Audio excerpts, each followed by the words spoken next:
الحمد للہ وحدہ والصلاة والسلام علی من لا نبی بعد اما بعد فاعوذ باللہ من الشیطان الرجیم بسم اللہ الرحمن الرحیم وقال رسول اللہ صلی اللہ علیہ وسلم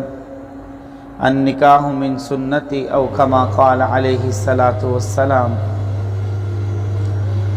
صدق اللہ وصدق رسولہ النبی الکریم۔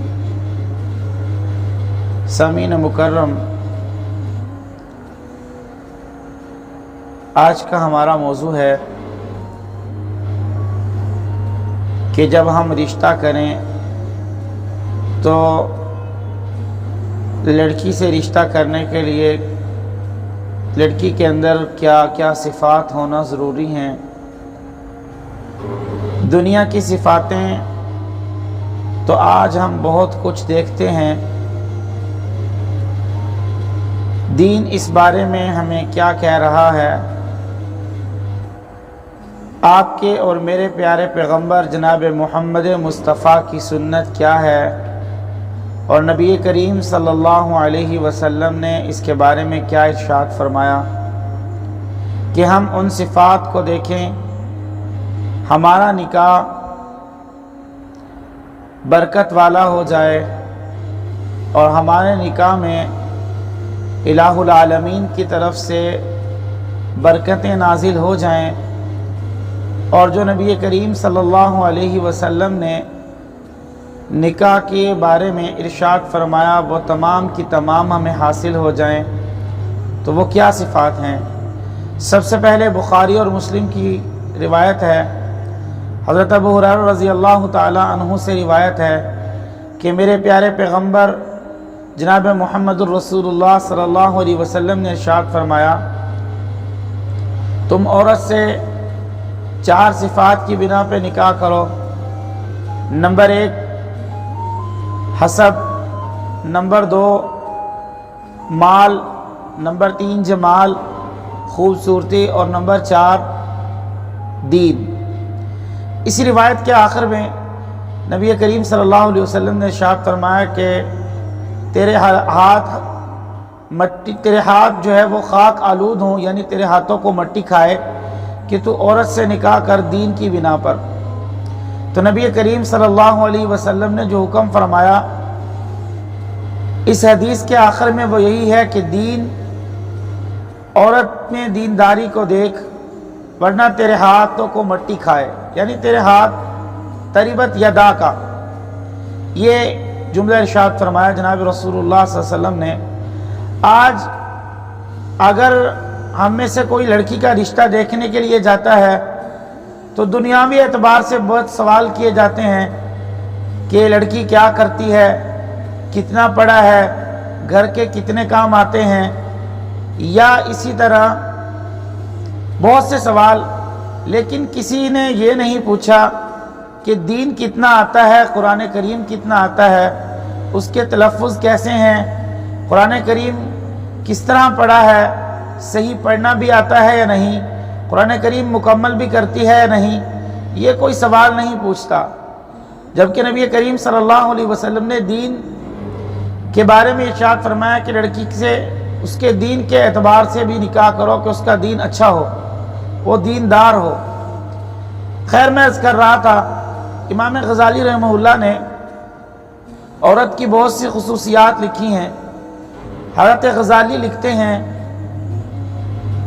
کہ سب سے پہلے یہ کہ لڑکی خوش اخلاق ہو، بد زبان اور زبان دراز نہ ہو، کیونکہ نکاح کی وجہ سے 2 خاندانوں میں آپس میں رشتہ داری بنتی ہے۔ جب لڑکی ہی بد اخلاق اور بد زبان ہوگی تو اس رشتے میں بجائے محبت بننے کے نفرت اور دراڑ کی ہوا چل جائے گی، جو کہ درست نہیں۔ امام غزالی فرماتے ہیں کہ خوش اخلاق ہونا بھی لڑکی کی ایک صفت ہے، خوش اخلاق ہونے کو بھی دیکھا جائے۔ دوسرا فرمایا کہ نبی کریم صلی اللہ علیہ وسلم نے جو ارشاد فرمایا کہ اس کا نسب یعنی رشتہ دار، لیکن ایک بات یہاں پر اور یاد رکھیں، نبی کریم صلی اللہ علیہ وسلم نے خود ارشاد فرمایا کہ جو شخص کسی لڑکی کی عزت کی وجہ سے اس سے نکاح کرتا ہے، مثال کے طور پر اس لڑکی کی بہت عزت ہے، اگر میں نے نکاح کر لیا تو میری عزت بھی اسی کی عزت کی وجہ سے بن جائے گی، تو ایسے شخص کے بارے میں میرے آقا علیہ الصلوۃ والسلام نے ارشاد فرمایا کہ اگر کوئی شخص کسی لڑکی کی عزت کی وجہ سے نکاح کرتا ہے، فرمایا اللہ رب العزت اس بندے کو ذلیل کر دیتے ہیں۔ اور اگر کسی کی مال و دولت کی وجہ سے نکاح کرتا ہے، یعنی اس لڑکی کے پاس مال زیادہ ہے، عموماً ہمارے ہاں بھی یہی دیکھا جاتا ہے، ہمارے معاشرے کے اندر یہی سمجھا جاتا ہے کہ اس لڑکی کا سٹیٹس سب سے اعلیٰ ہے، تو ہم اسی کے سٹیٹس کو دیکھیں، یہ ٹیچر ہے یا یہ ڈاکٹر ہے یا یہ کسی اور چیز پر کسی اور ادارے میں ملازم ہے، اس کی سیلری اچھی ہے تو ہمارے بچے کا گزارا بھی اچھا ہو جائے گا۔ تو یاد رکھیے گا نبی کریم صلی اللہ علیہ وسلم نے ارشاد فرمایا کہ جو کسی لڑکی سے اس بنا پر شادی کرتا ہے کہ اس کے پاس مال و دولت ہے، وہ ساری مال و دولت میرے پاس آ جائے گی، تو اللہ رب العزت اسے فقیر کر دیتے ہیں۔ اگر کوئی شخص کسی لڑکی سے صرف اس وجہ سے شادی کرتا ہے کہ اپنی آنکھوں کو ٹھنڈا کرے اور گزر بسر اچھا ہو جائے، تو اس کے بارے میں میرے آقا علیہ الصلوۃ والسلام نے ارشاد فرمایا کہ اور اب وہ بیوی سے محبت کرتا ہے اور بیوی اپنے شوہر سے محبت کرتی ہے، تو موجب طبرانی کی روایت ہے، میرے آقا علیہ الصلوۃ والسلام نے فرمایا ایسے میاں اور بیوی کے نکاح میں اللہ رب العزت کے محبوب علیہ السلام نے برکت کی دعا کی ہے، اور یہ فرمایا کہ اللہ رب العزت ان کے نکاح میں برکت پیدا فرما دیتے ہیں، پھر نکاح اچھا طریقے سے نکاح جو ہے اس کا گزر اور سبب اچھا ہوتا ہے۔ تو بہرحال میں عرض کر رہا تھا، تیسرا امام غزالی رحمہ اللہ فرماتے ہیں کہ لڑکی کے اندر یہ صفت ہو کہ دین کے اعتبار سے جو ہے وہ سب سے اعلیٰ ہونی چاہیے۔ تو آج ہم دیکھیں، ہم جس صفات کو دیکھ رہے ہیں وہ دنیاوی صفات ہیں، اس کے ساتھ ساتھ ہمیں دین اور میرے آقا علیہ الصلوۃ والسلام نے جو ہمیں تعلیم دی ہے، ہمیں کم از کم ان صفات کو بھی دیکھنا چاہیے۔ حضرت تھانوی رحمہ اللہ فرماتے ہیں کہ لکھتے ہیں کہ نکاح کے وقت یہ بھی پوچھنا چاہیے کہ اسے کتنا دین آتا ہے۔ تو بہرحال میں عرض یہ کر رہا ہوں، جیسے کہ حضرت سیدنا ابراہیم نبینا علیہ الصلوۃ والسلام اپنے بیٹے کے گھر سیدنا اسماعیل نبینا علیہ الصلوۃ والسلام کے گھر تشریف لے گئے اور بیوی سے پوچھا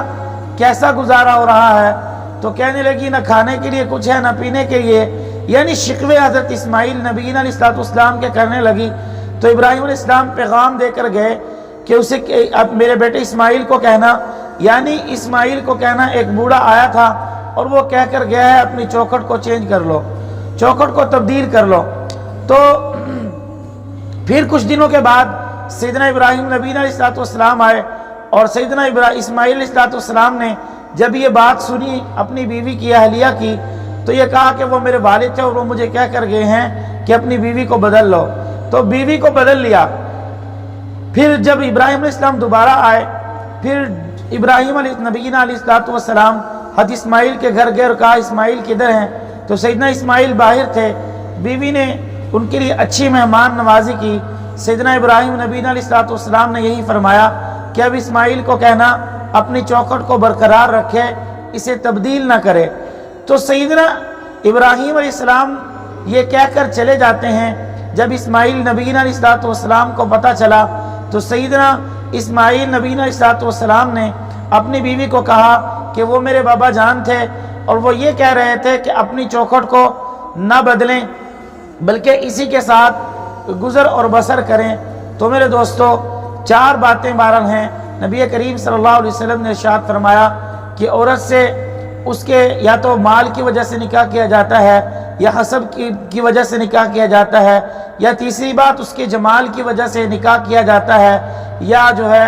اس کے دین کی وجہ سے نکاح کیا جاتا ہے۔ تو ابو ہریرہ کی جو روایت ہے اس میں یہی فرمایا گیا کہ تیرے ہاتھوں کو مٹی کھائے، تو دین کی وجہ سے جو ہے وہ عورت سے نکاح کر۔ اسی طریقے سے حسن اور جمال بھی یہ بھی دیکھنا چاہیے، اور اس پر قرآن کریم کی جیسے آیت ہے اُنَّ لِبَاسٌ لَكُمْ وَأَنْتُمْ لِبَاسٌ لَهُمْ، اس کی ایک تفسیر بھی یہی ہے کہ کیونکہ میاں اور بیوی نے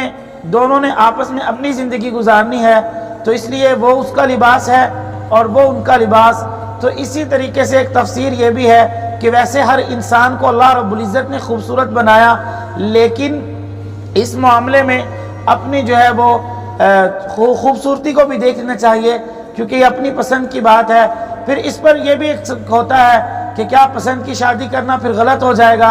ایسی بات نہیں ہے، بلکہ اس کی تفسیر کسی اور بیان میں انشاءاللہ ضرور عرض کروں گا۔ تو بہرحال یہاں پر چونکہ لڑکیوں کی صفات کا تذکرہ چل رہا ہے، تو یہاں پر اتنا ہی عرض کیا کہ اس کا حسن و جمال کو بھی دیکھنا چاہیے، کیونکہ میاں بیوی نے آپس میں زندگی گزارنی ہے۔ بہرحال میں عرض یہ کر رہا ہوں کہ نبی کریم صلی اللہ علیہ وسلم کی اس حدیث کا خلاصہ یہی ہے کہ نکاح کے وقت جہاں ہم دنیا کی صفاتوں کو دیکھتے ہیں کہ اسے کڑھائی آتی ہے نہیں، اپنے کپڑے خود سی لیتی ہے نہیں، وہاں پر ہمیں دین اور یہ چیزیں بھی دیکھنا چاہیے۔ دوسری حدیث میں نبی کریم صلی اللہ علیہ وسلم نے ارشاد فرمایا کہ عورت سے دینداری کی بنا پر نکاح کرو اور وہ تمہاری رشتہ دار ہو۔ اگرچہ دوسری روایت میں رشتہ دار نہ ہو کا لفظ بھی موجود ہے، لیکن رشتہ دار ہونے کے بہت سے فوائد ہیں، اس لیے نبی کریم صلی اللہ علیہ وسلم کی اس سنت کو، اس طریقے کو دیکھنا چاہیے۔ جب نکاح نبی کریم صلی اللہ علیہ وسلم سے محبت کا اصول ہے اور نبی کریم صلی اللہ علیہ وسلم کی قربت کا ایک ذریعہ ہے، اور نبی کریم صلی اللہ علیہ وسلم کے دین کی تعلیمات پر چلنے کا ایک طریقہ ہے، تو پھر اسے نبی کریم صلی اللہ علیہ وسلم نے جو صفات بتائی اسی صفات کو سمجھ کر دیکھنا چاہیے۔ اللہ رب العزت سمجھ کر عمل کرنے کی توفیق عطا فرمائے۔ وآخر دعوانا ان الحمدللہ رب العالمین۔